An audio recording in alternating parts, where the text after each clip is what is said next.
Alright, another draft physics video production, sort of. Talking to Zohar Cohavy again, and so he has a few questions, and I'll attempt to answer them, and such.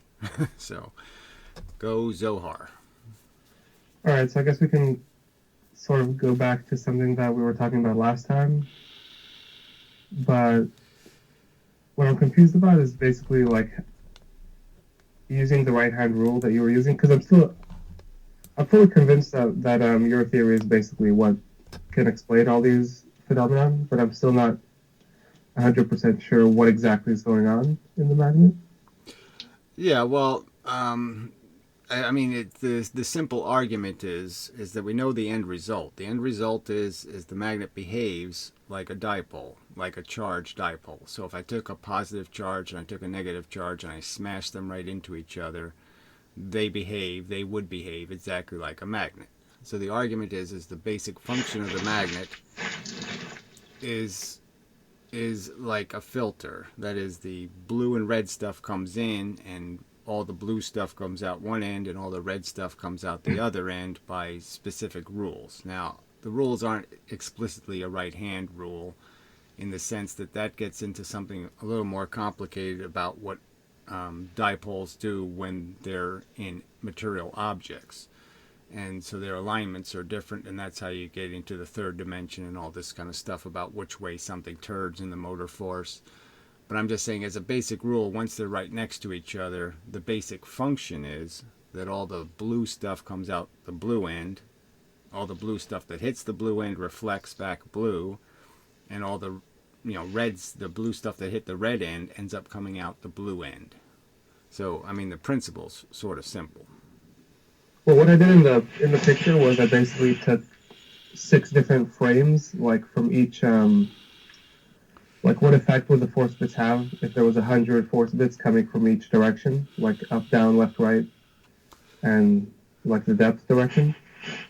Yeah, well, you have, like in the second drawing, you have the blue bit, you have a blue bit reflecting off the red bit. It wouldn't reflect off the red bit. The second drawing, the one with 4 or 2? One with 4. And which drawing? 2, 3, 4, 5? Or... Well, the one marked 4, I guess, but I'm just saying the second one down, obviously. Yeah, so it would be a reflection off of the blue bit after it goes through the red bit.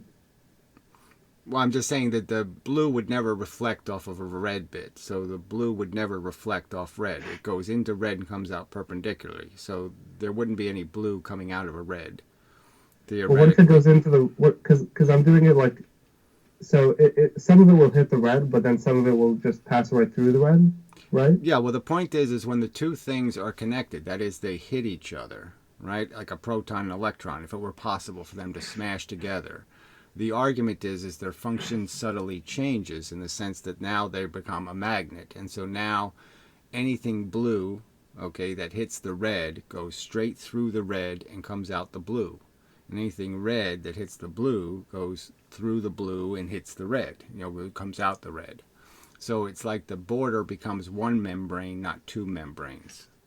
So as individual objects, they have a certain function. When they hit each other, you could just think of it as like if both of them had a membrane around it, now they only share one membrane. Now they only share one border. So it's like two substances. When I smash them together, I'm smashing together two different atomic structures.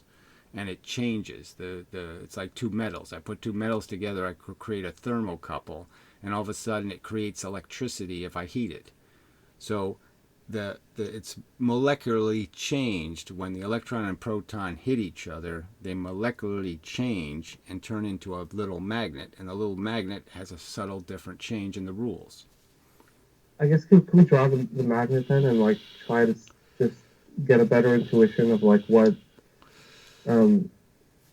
what's happening to the force that's coming from each direction? Well, I mean, you could just go to the drawing on my website, and it's clear enough. I mean, I must have draft physics in here somewhere. Where's the website link? Oh, come on, it's got to be here. It's hilarious. I can't find my own website. You're making a little bit of noise when you do that, so just letting you know. Yeah, I moved a bit, sorry. Yeah, try not to do that. It's a pretty big noise. Anyway, I mean, if you go to the website and look at the bottom picture of the magnet, it's pretty much showing that on one side I have just the force going in, and on the other side I'm showing where the force goes out. And the idea is yeah, the force comes in mixed and it comes out completely segregated. Yeah, I basically believe you on that, but I'm just trying to get like a better understanding of like what, because you're saying that there's two different kinds of collisions and two kinds of matter, and I'm trying to use just those collision types to like get a better feel, basically. Well, I've made videos on it, dozens of times, but I'm just saying it's not like the two bit kinds of matter. It doesn't matter. The same rules apply. Obviously, it's just two opposites. So when blue hits red, the rules are just the same as when red hits blue. And the rules are the same. So if the same color stuff hits it, it reflects, period. It's a head-on collisions in a sense with force on the inside, and it's just a reflection. So if red stuff hits the red thing, it bounces right off and comes straight back as red. If blue hits blue, it's straight back reflection. Blue comes back. And the only difference is this perpendicular argument. If the blue thing hits a red thing, then it leaves perpendicularly. And perpendicular would mean the direction of the blue in some cases. And the argument... Yes, in some cases. Right, and so the cases I just explained to you, the cases change when the two things are smashed together. So if they're individual charges, the rules are it's perpendicular. When the two charges smash into each other, the rule is all the red stuff heads for the blue and all the blue stuff heads for the red. Well, the other way around. All the red heads for red that hits blue, and all the blue that hits red ends up going to the blue. So it's like a new rule, or is it... Yeah, well, I just said it's a new rule. That's right. I just said, yes, it's a new rule. Okay. It changes. When the two things are stuck together, they change in a subtle manner. It's not a huge difference. The only difference is it's not right and left anymore. It's towards the opposite charge. Okay, if that's the case, then I can understand that a lot better.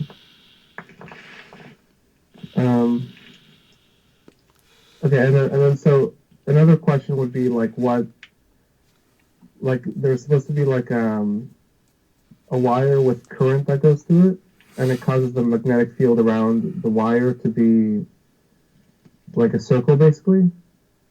No, well, that's their theory. Okay, it's not my theory. So does that not happen, like experimentally, or? Well, what doesn't happen is what they claim, okay? So you have to go through all the experiments. They claim that charges, okay, do this thing. And charges aren't doing it, okay? Only atoms do it. There's atoms in cyclotrons. Not electrons, not protons, atoms. Stern-Gerlich experiment. There's atoms in the experiment. There isn't any electrons or protons. There's whole atoms.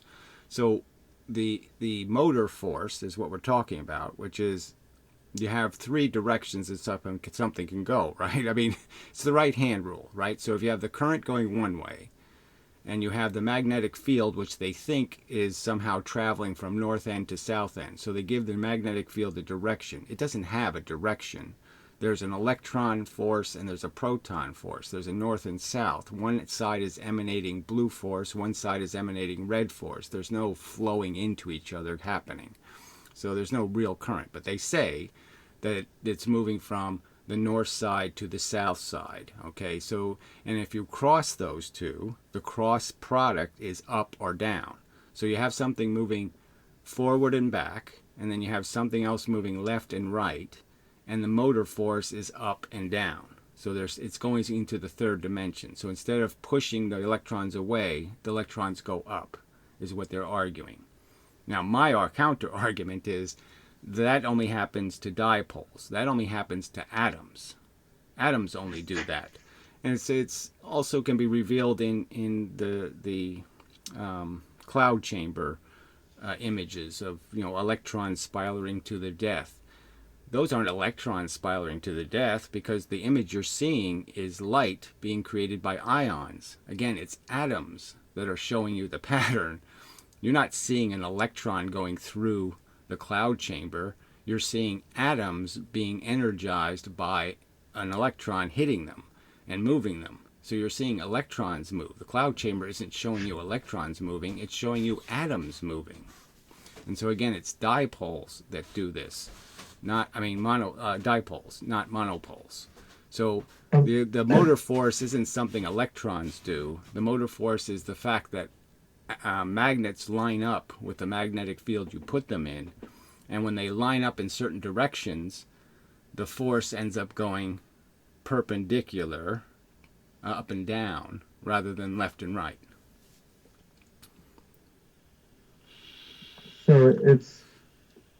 Do you see the second drawing I just drew? Yeah. So there's nothing circular. There's nothing moving around in a circle.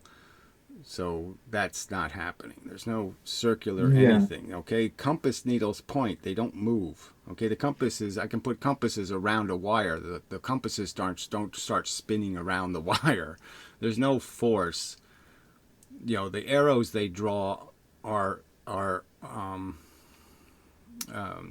illusionary. They have nothing to do with what physically is actually happening. They just have to do with the fact that the direction will be up if it's a north-facing field, and it'll be down if it's a south-facing field. It all just has to do with the fact that which way it goes does have a rule. Whether it goes up or down, or whether it goes left and right, there is a rule for that. But there is no rule for any swirling around a magnet. Nothing's swirling around a magnet. Well, what if you wrap a coil around something? That's how they make inductors, right? So yeah, it has nothing to do with the fact that the coil of wire is only making the surface area connected to the field. It's increasing the surface area. So if you're making a coil, and let's say I put something inside the coil, you can logically kind of understand that if that surface is reflecting energy, that inside the coil you're going to have a lot of reflections because you're creating a mirror in there, right? So if you thought about the energy like photons, and you thought about the coil as being reflective wire, like the wire just reflected everything. So what are you doing to the inside of the coil? You're creating a mirror, right? So any force that's shooting out is going to keep reflecting back and forth and back and forth and back and forth. And so that's why you end up with increased magnetism, is because anything inside the coil is essentially trapped inside the coil, and it keeps reflecting back and forth, creating more pressure. Huh. I'm not sure if I fully understand that.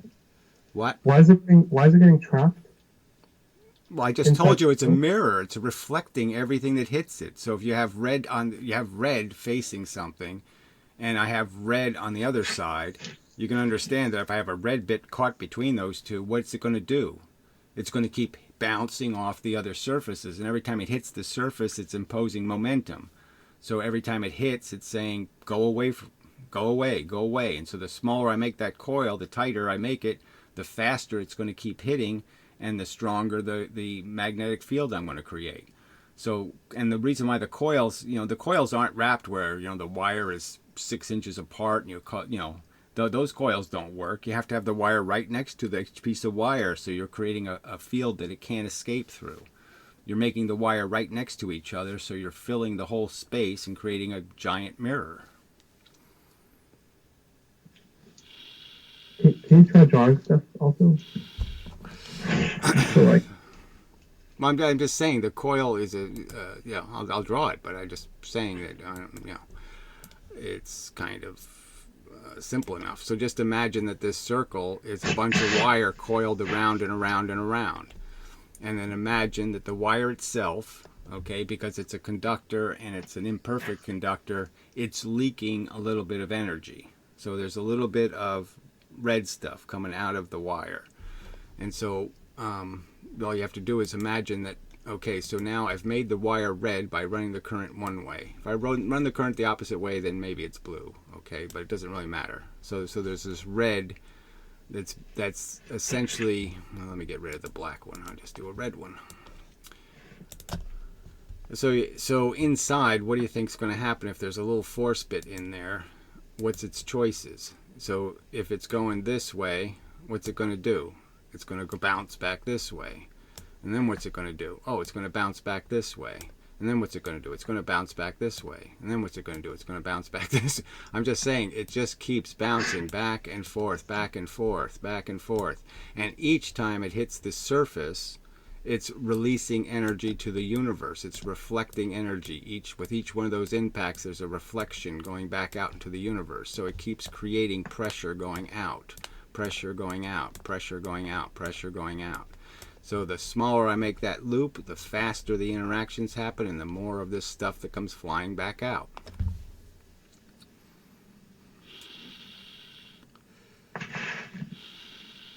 But how does that translate to the actual object inside getting magnetized? Well, the actual object you put inside, if you put a piece of plastic, it won't work, right? So the object you have to put inside has to be an object that can be that has iron in it. So if you put a piece of iron in here, right? Well, let me do a filled in circle just to point out it's a piece of iron. So I put a piece of iron in there. What's going to happen to it? It's going to magnetize to the environment. So that means all the north-south are technically going to face in one direction. So all the north ends will be facing in, all the south ends will be facing out, if you get that drawing. And so what's going to happen now is now the reflections are going to be even more intensified, right? Because now they travel even, oh, I want to get the arrows. Let me get rid of that. All right, so now what's going to happen? Well, now the reflections are reflecting even quicker because look where the surface is, right? So now their reflections are happening in this much shorter distance, which means now you're making even more magnetism because now you're reflecting it much quicker. The speed of light at this little tiny distance, it's going back and forth, back and forth. So the closer I have the magnet to the exact size of the wire, the stronger and stronger I'll make the magnetic effect. So the more I fill the space is the more space I'm eliminating from the reflections, and the more I'm maximizing how much magnetism I'll get out of it. If I put a small core in, you're making a lot of noise. If I put a small core in, I'll get a certain amount of magnetism. I put a bigger core in, I'll get more magnetism. I put a heavier amount of iron in. The more iron I put in, the more reflections I get, because the more magnetism I'm creating in the iron itself that's creating the reflections. So I make the mirrors stronger and stronger by using more and more iron, and by filling the whole void, I make the whole thing even more efficient at creating magnetism.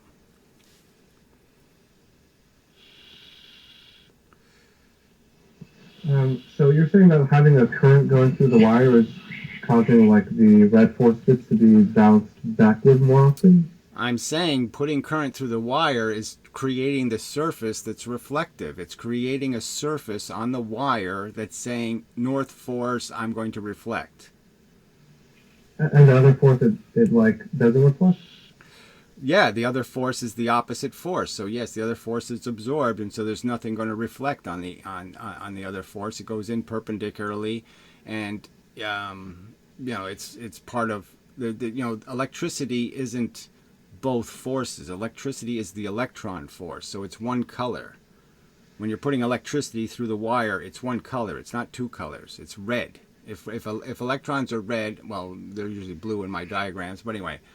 If electrons if the electron force is the force that moves through a wire, the blue force doesn't. The red force does if we make electrons red. Sure.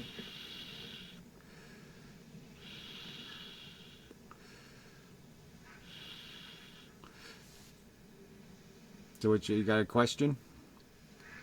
Oh, I thought you were in the middle of saying something. Yeah, I just drew the blue force bit. So you're saying the blue is going to come out and the red is going to reflect back in?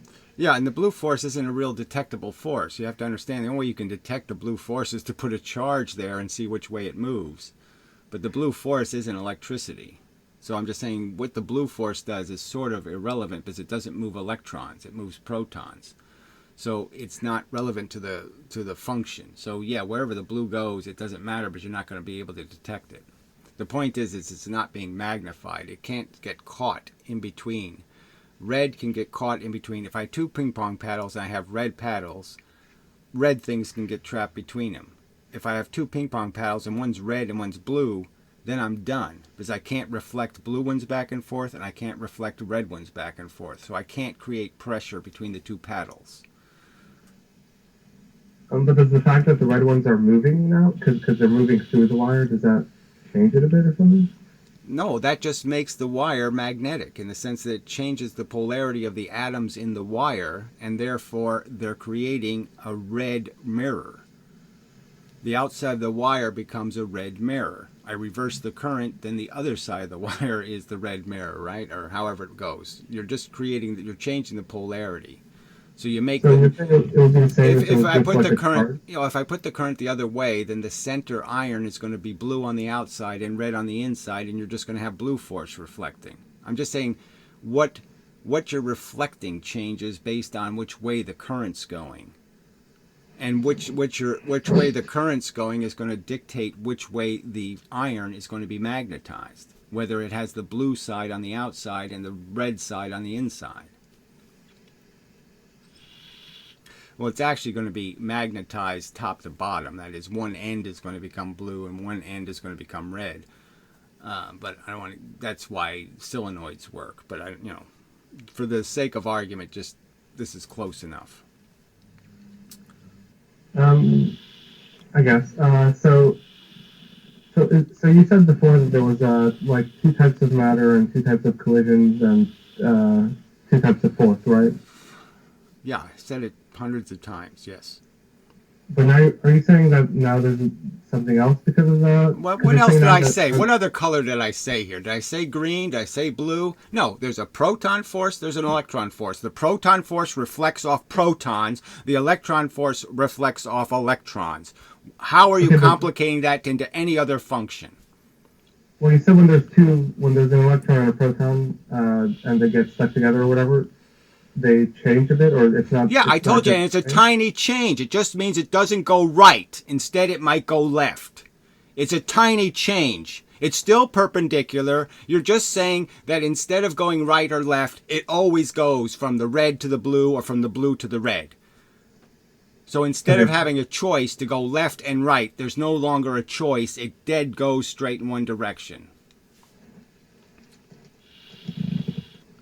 Okay. But should that be part of the specification, I guess, to say that, or? Yeah. Well, wait. Look. Why don't you just wait until the simulation is done, and then I'll go into this minutia. But I'm just saying, there's no point in going into it because I have to decide how big the proton and electrons are to each other. I'm saying this is an argument for something in theory. Okay, the theory works. And you're sitting there saying, because I said something, I was implying there's some other force. I didn't never imply there was another force. I said there's a subtle difference in the behavior. There's a subtle difference that causes the motor force, right? It's not what they say. The electrons aren't doing it. Okay, the dipole's doing it, which means essentially two actions have to happen, right? Like you could make a U-turn pretty simple, right? You do two right turns, and what have you done? You've created a U-turn, right? Yeah. Okay, so that's how simple it can be. It's just a rule, a simple little rule of why things go left or why things go right. And so you're saying I have to have every detail of that. Well, I don't have every detail of it. All right, I have a pretty good description. I mean, I could go into the details. I'm just saying these details get into a whole bunch of stuff. Like the real truth is, it's which way the electrons are moving is going to dictate which way, whether it's left or right. So the right-hand rule really means is that when the object is actually moving, the electron's moving, the force always goes out the back end. So whatever direction it's moving, the force leaves in the direction, the opposite direction, and the momentum goes right. So the momentum always goes in the direction that it's already moving. But I don't want to get into all this minutia. I mean, I guess I'm kind of interested in some of the minutia because, I don't know, I feel like if I had better, or whatever would be better, modeling it is better. But I mean, the simulations obviously are the best kind of way to make sure that we have what we want. basically. Yeah, I know. Well, if you want to do, simulation videos, I can. If you want to do a simulation, I'll make private videos that get into all this complexity. I'm just saying, you want me to do it? Okay, I can do it. So I'll give you the links to the simulation videos, the ones I do for the people making the simulation. But I mean, it really is still a work in process in the sense that we have to figure out how heavy the proton is versus the electron. How much one unit of energy moves a proton versus how much one unit of energy moves an electron. There's a ton of subtleties. Well, I mean, I don't think you have to do anything, right? Like, you don't have to simulate anything because, I mean, I feel like the argument is very concrete. Like, I think that the argument for, like, what force is, and I think it has to be force bits. Like, you can't really make it anything else and be sensible. So I feel like we basically, I mean... Well, look, the simple principle is there's two things we know exist in the environment: attraction and repulsion.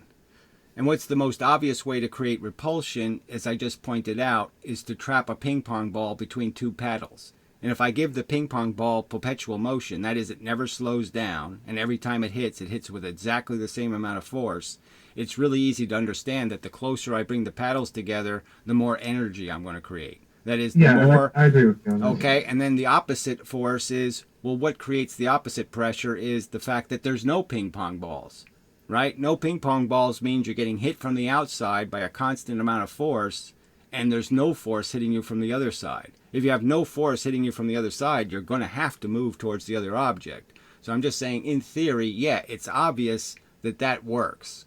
Creating low pressure and high pressure works as a model for attraction and repulsion. So that's the part I want a physicist to argue with. I mean, like I said, getting into the exact quantities of how many arrows you're exchanging and what subtle changes happen once the thing's moving half the speed of light, or what happens when it's moving a quarter of the speed of light. Yeah, there are subtle differences. I mean, I'm okay with trying to get subtle differences to work out. I mean, I still I feel like I have to agree with you from the start, basically, because if I try to agree with, like, Ben Space's argument for gravity, then it doesn't translate to magnetism, and it doesn't translate to anything else, basically. Well, I'm just saying their explanation has no details and nothing you can criticize because they don't have any explanation. Their theory of magnetism is a virtual photon goes out and it makes something either move towards it or it makes it go away. It doesn't explain how something leaves, hits something, and then tells it go away or come towards me. So how do I throw a baseball at you and make you come towards me, right? Somehow the baseball says move towards me, or the baseball says move away from me. No, the real truth is obviously it doesn't work. The baseball's well, I'm just saying they say the word graviton, but what does it mean? You can't use a graviton to create the opposite effects that happen in magnetism, right? A graviton's not going to work for magnetism. And it certainly doesn't even work for gravity. I mean, it doesn't make any sense. How do I throw something at the moon and the moon comes towards me? It doesn't make any sense. Idea. It's the opposite. It's a push away force. It's not a come towards me force. Yeah, I fully agree with you there. So would the whole model of the universe be like it's 2 + 2 + 2, and then also that when two types of matter are together, then they tend to like send force to the other end, basically. Like red force tends to send blue force to the blue side. The better way to think about it is there's just the force, and all there is places where the force is trapped inside of a membrane. So there's stuff inside the electron, and basically it's interacting with the force on the outside of the world. And so if you thought about the force in the inside that circle, and you just said, well, what would the force constantly do? Well, it would constantly be bouncing back and forth, right? Now, it would tend to keep moving towards the center, right? Because it's a circle. So if it's not misshapen too much, the arrows would keep going right to the center, right? I mean, if you thought about two arrows being on the left side or the right side, going back and forth, you'd understand that the angles would keep changing them and make them go towards the widest space to go back and forth, right? Sure, I guess I can agree with that. Right. So I'm just saying they would tend to be always in the middle. But they're really moving the membrane. So then the membrane could get misshaped and be looking like a box. It could look like a lot of shapes. And the external world is just reacting to the membrane. It's bouncing off the membrane, so to speak, right? But when it hits the membrane, it also moves the membrane. So the membrane is constantly being misshapen from the inside out and from the outside in. And all that's ever happening is you're just exchanging momentum going left for momentum going right. That's all that's happening all the time in the universe. It's just force interacting with force, but the force has to be inside a matter bit to be hit. Okay. I think I got that because, yeah, I was thinking force might be able to hit each other like without matter, but Well, I'm just saying, if you want to see something move and you're going, why did it move? You go and look for the force bit that moved it. I'm just saying the force is everything. The matter bits are just clumps of crap. Okay, you could just say they're just balls inside a huge box full of BBs that are constantly moving, and the balls just move where the BBs tell them to move. So the whole universe is just the force bits, and the force bits reflect differently off the protons than they do the protons off the and the electrons just invert the way they reflect, and so that's what changes the universe. Stuff that was going left to right all of a sudden is going up and down or going forward and back, and that's the change that takes place, and that's why some places will be very red in the universe and some places will be very blue in the universe in terms of how the force is moving. okay, yeah, I think I got that part. I'm just saying it's completely conservative. You just follow the little bits. The little bits never die. They never go anywhere. They never disappear. They're just constantly reflecting off the matter bits. And that's all that's happening in the universe. And it just happens forever. They go out to the end of the universe and they bounce back in, essentially. I mean, the universe is a closed system with a closed amount of energy, and you're just deciding what energies. If something's moving, it's moving because it got hit by more force from one side than the other side, and it changed its internal disposition. But there wasn't any new force created. There was just an imbalance, and the imbalance means it has to move. Yeah, I agree with that.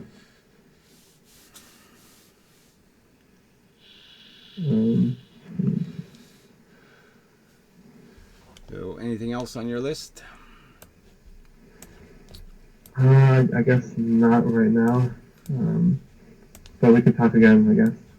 Yeah, well, like I said, if you want me to include you in conversations on force bits and how exactly they're being exchanged, I can do that. It's just I haven't made videos just because it's still draft. I mean, that's why the simulations aren't already made, is because there's still some. I mean, we want to present them in a manner that's correct, not incorrect. So it's just going through the testing process of getting it to do everything in the right proportion, and that requires, again, it's kind of complex in the sense you have to have a balance between how much something moves when it's hit, and then a balance between the electron and the proton in the sense that one is obviously heavier than the other, and obviously is affected different by momentum than the other. You know, the 1 unit of force hitting a proton moves the proton 1 mile an hour, where 1 unit of force hits an electron, it moves it 400 miles an hour, that kind of thing. And knowing all of those, you have to kind of know, you have to have all of those relationships correct for the simulation to be correct. One thing I was going to ask you was, I found a book on Amazon about pushing gravity, and it's basically like there's kind of, I think there's experts in the book who are like agreeing about like the model that we're using. Have you seen that?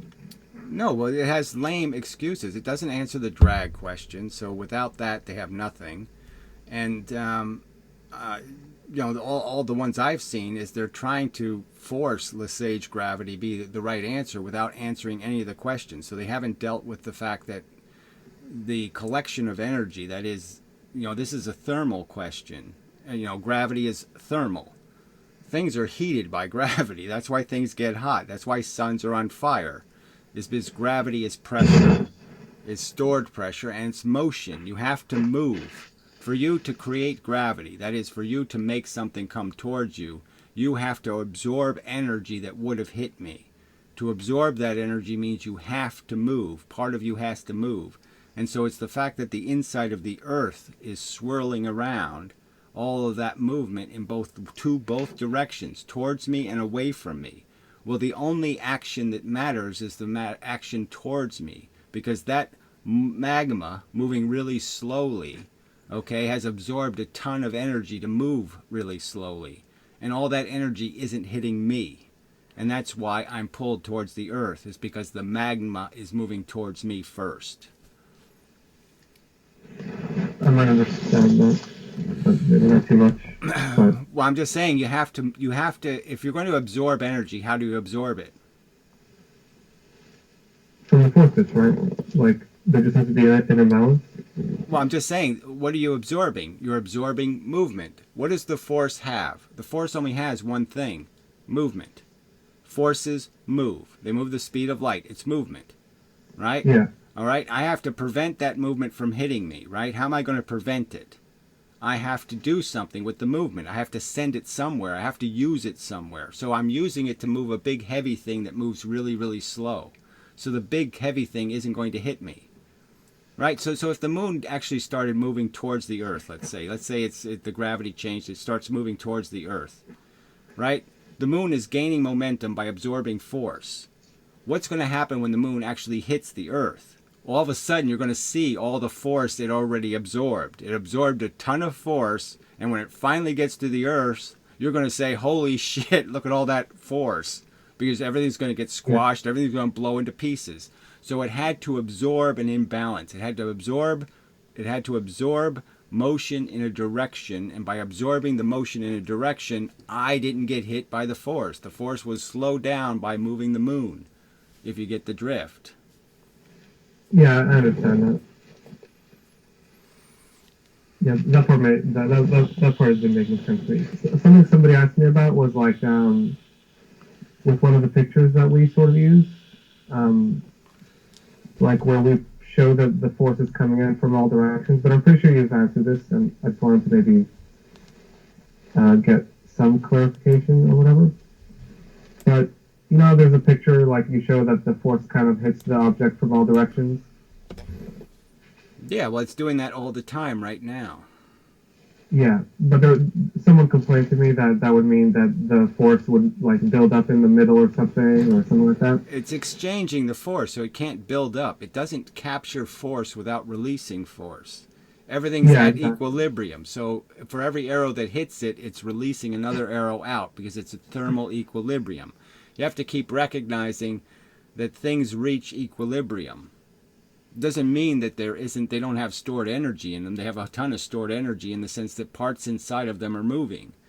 The point is that everything that goes in comes out again. I mean, the Earth is at thermal equilibrium. It's radiating as much heat as the sun is pushing into it. I mean, for every ray of energy that comes into the Earth, another ray is leaving somewhere. Well, the thing is, when it comes out without a bias. So, like, it could come out from any particular direction when it comes out. Well, I just pointed out how, no, it comes out very explicitly. I gave you the rules. It's a direct reflection. When it's the same color, it's a direct reflection. It comes back exactly the way it came in. Yeah, but when it's a red, it comes out perpendicular. So, on average, like, you could kind of model it like it's going... it's not on an average. It's only when it's alone in the universe is it not going to matter. If I put one thing in the universe, the one thing will radiate red and blue equally, and you wouldn't be able to tell which way it was coming in and which way it was going out. It wouldn't matter. But as soon as I put another object in the universe, it's going to create a bias, and that bias will end up being revealed, and you'll be able to see which side is going perpendicular and which side isn't. Well, I was just thinking because the chances of getting absorbed are much bigger if you're like directly, if you're one of these arrows. I'm just saying, all I have to do is move the object. See, then we're back to the details again. Okay, so if I move that object, and I give you the rule that now everything that hits from the side going in perpendicularly, the perpendicular is always in the direction of the movement. So that is, the force leaves the opposite direction it's moving, and the arrow stays in going the direction it was moving. So it goes a little bit faster in the direction it was going. All right? That's the simple rule, and that's the rule. The rule is whichever way it's moving is going to dictate which way it goes perpendicularly, whether it goes left or right. It's not random. It's dictated by its motion. Well, I was just trying to say, like, you're a lot more likely to have an absorption if you're headed, like, directly into the Earth. But if you're headed, like, if you enter the Earth, like, from the side. It doesn't matter to the force. So that's another part you have to, it's this idea that the force is so dense that there's always something to hit. So, and a point, and like I said, if you just think of the membrane part, and all you're doing is really hitting the membrane. So the arrow that's pushing the membrane out can be in any position. It doesn't matter. It's pushing the membrane out. And then you're hitting the membrane at some other angle. It doesn't really matter because the force that pushed the membrane out is the force that pushed the membrane out. I mean, the membrane is moving in a direction because of that force. And so it doesn't matter where I hit it. I'm going to be hitting the fact that it's pushing the membrane out. No, I agree with that, but I'm just saying, like, if you're traveling through less of the matter, then you're less likely to end up colliding with it, right? Like, if you're traveling through more matter, then you have a more likelihood of. Well, I'm just saying it's not. You're not hitting the matter. You're not hitting the energy inside. I just told you to think of it as a membrane. You can't miss the membrane. You can't possibly miss.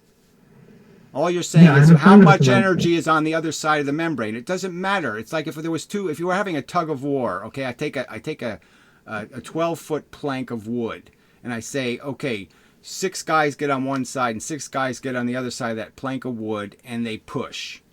It doesn't matter whether they're across from each other. It doesn't matter whether they're lined up. It doesn't matter at all. All it's going to matter is there's 6 guys worth of pushing going on one side of the wood, and there's 6 guys worth of pushing on the other side of the wood, and that's all that's going to matter.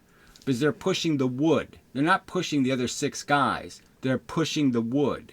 So I'm saying it doesn't matter where the force is inside, because every time it hits the membrane, it moves the whole membrane in that direction.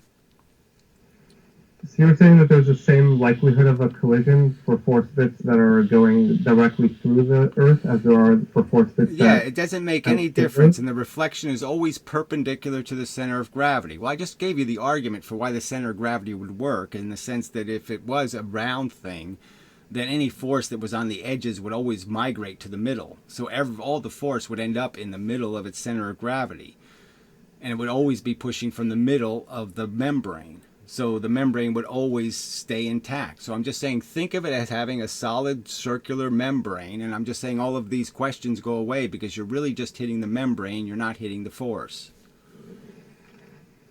Well, the Earth isn't a membrane, right? Like, the Earth is made out of the matter bits that are membranes, right? Well, you could argue it's a membrane, but I'm not going to say that.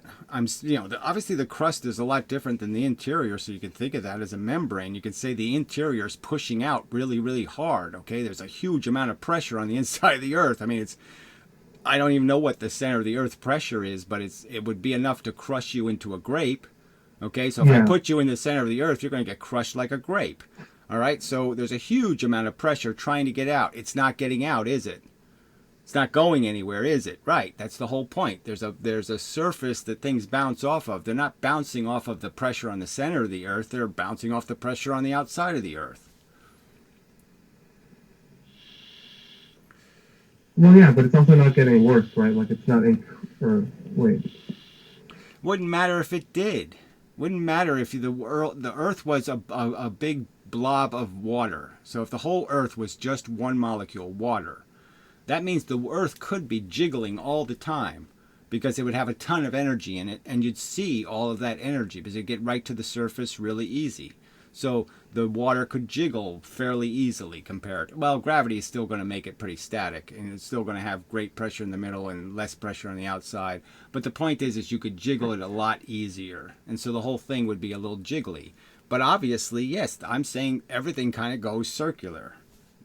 Well, that's what is just a result of the imbalance in the force, right? But I guess people because the force isn't actually building up in the inside, right? Like, people think that because the force is escaping, they think it's gonna basically, when it comes out, they think it's gonna undo the effects of what happened when it came in. Well, again, it's an exchange of force. So I'm just saying it doesn't matter. The point is, if I take a plank of wood and I'm throwing baseballs at it, It just doesn't matter how I throw the baseballs. It just matters how many I throw. So if I'm throwing 90 miles an hour every time, and on one side of the plank there's a guy throwing baseballs, the other side of the plank there's a guy throwing baseballs, it just doesn't matter whether they line up their baseballs right into each other. It just doesn't matter, because the only thing they're moving is the piece of wood. Yeah, but the baseballs have to come out, right? Like, No.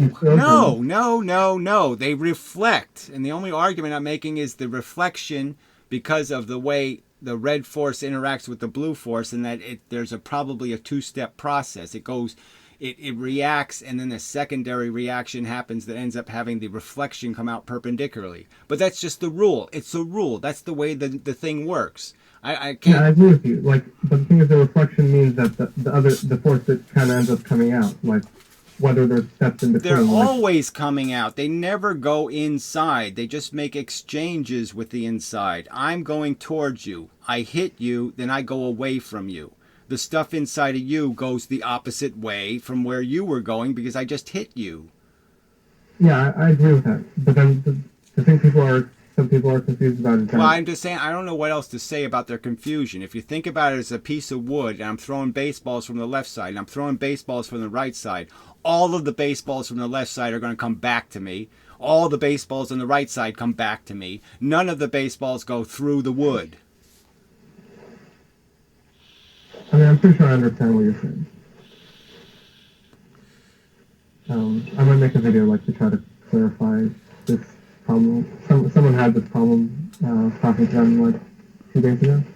Well, I'm just saying their problem is in minutia, okay? So again, my purpose really isn't, okay, to get into every single little detail. I've proven the theory, and that's all I need to do. There's 4 simple little rules. I mean, 2 essentially. There's 2 kinds of force and matter, and there's 2 kinds of interactions, and that's all there is.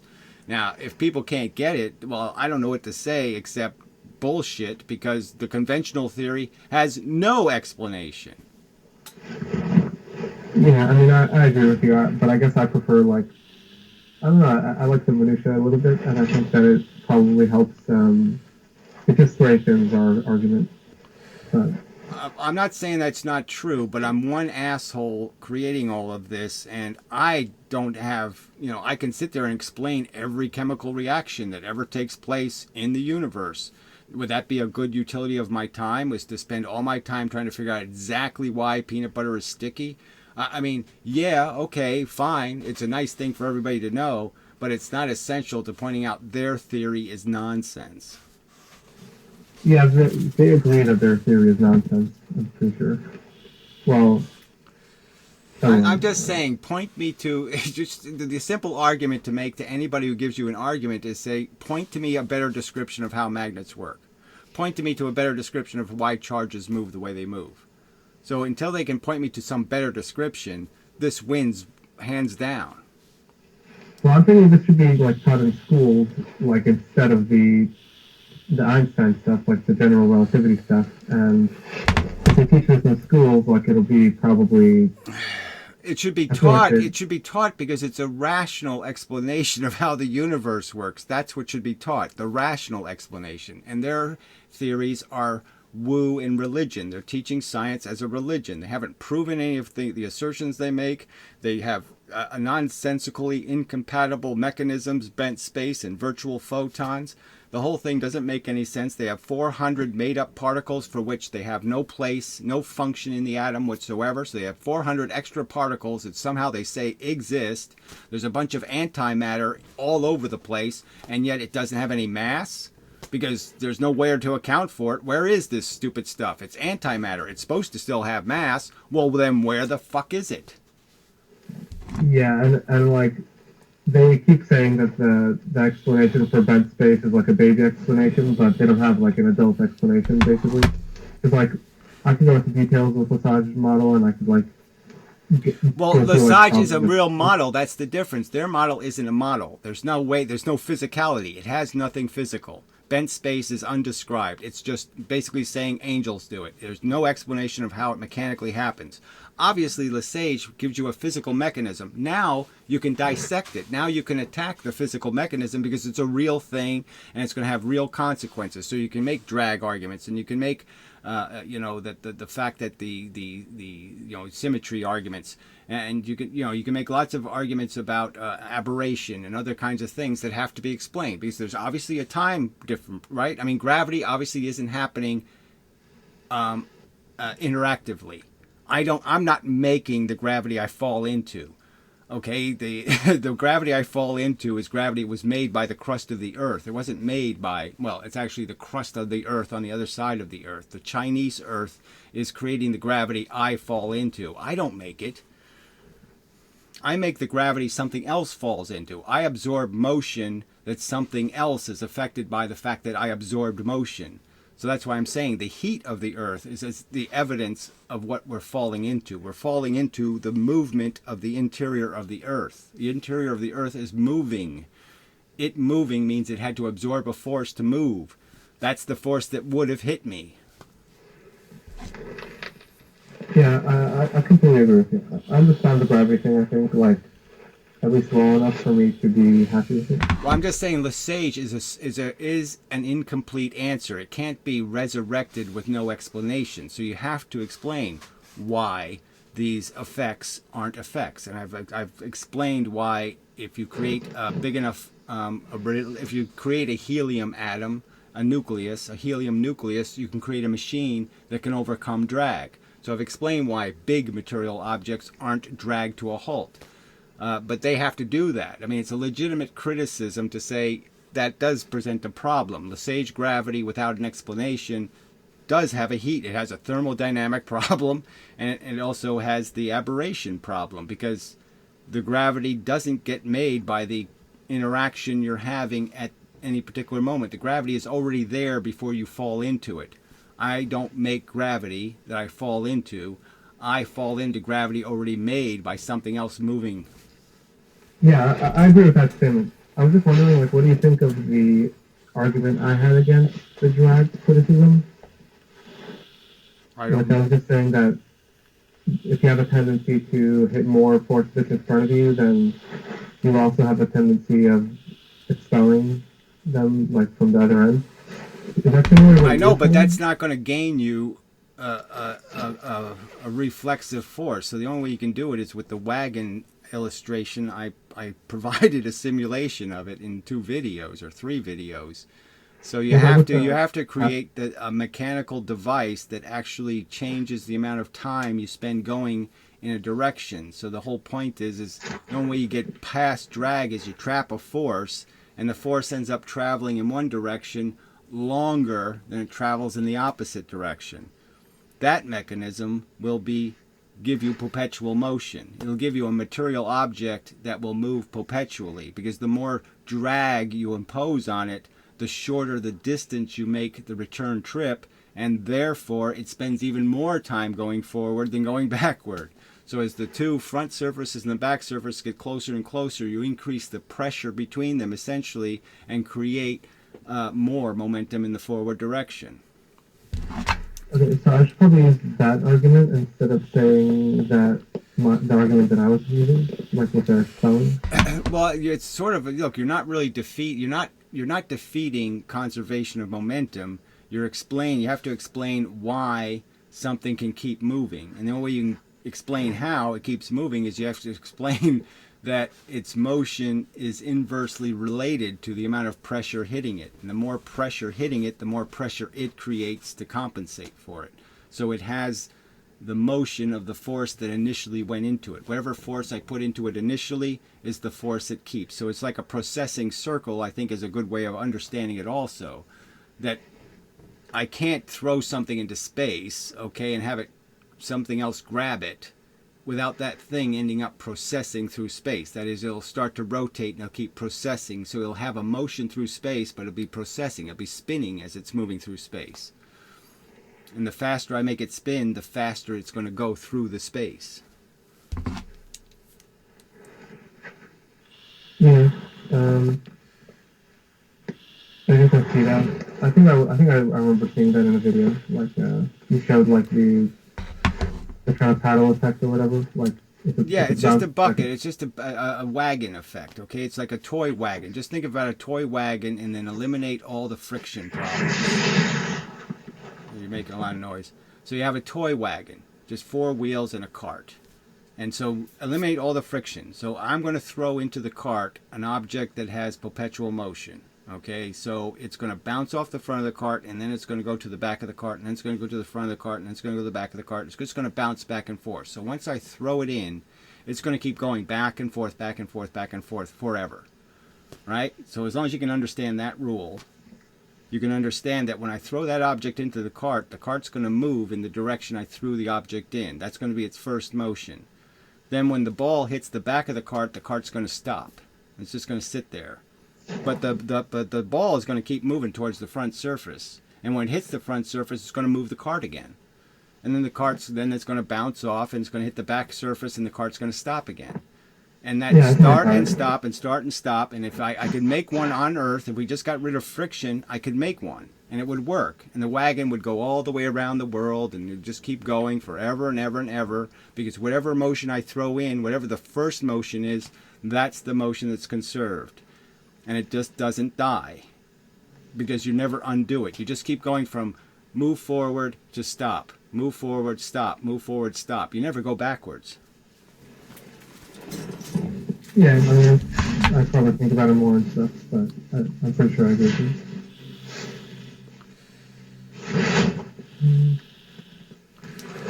Yeah, I don't know if there's anything else. Okay. All right. Well, so till the next time then, and such. And so forth, Alright. and whatnot. Yeah, we just have to get the microphone thing a little better. There's a lot of background noise, but oakley doke. So, see you in a couple of days or whatever. Okay. Alright. Until next time. Bye.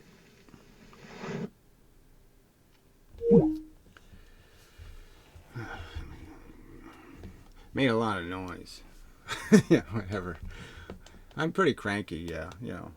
I'm not really, I mean, some of this to me, like I said, what the fuck am I making the videos for? Because I'm not saying anything different in these explanations than the videos say. But anyway, so I get impatient. Sorry about that.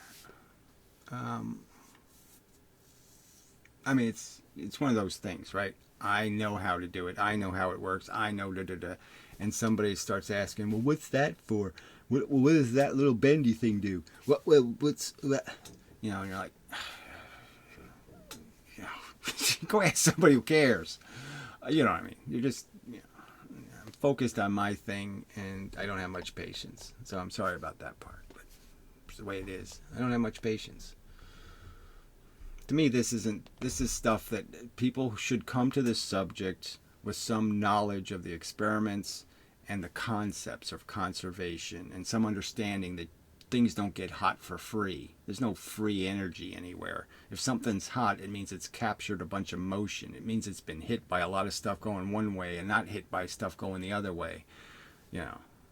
These are simple rules, and once you understand the rules, they apply to this so easily that it's almost trivial. It's so simple. All right, but anyway, I'll try to be nicer.